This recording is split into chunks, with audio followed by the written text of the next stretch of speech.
Making chili cherry jam is simple.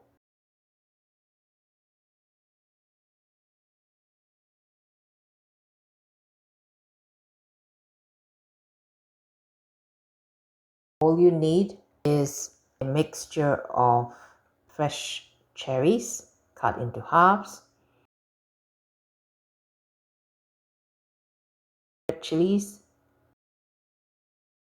half an onion, 3 pieces of garlic, 5 cherry tomatoes, ginger, yellow sweet peppers. Add 2 kumquat juice.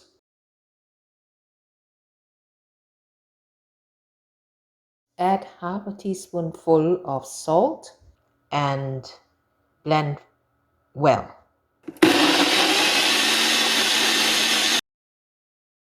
Leave it aside. Cook the cherries first. 200 grams of granulated sugar on a low fire for about an hour to 2 hours.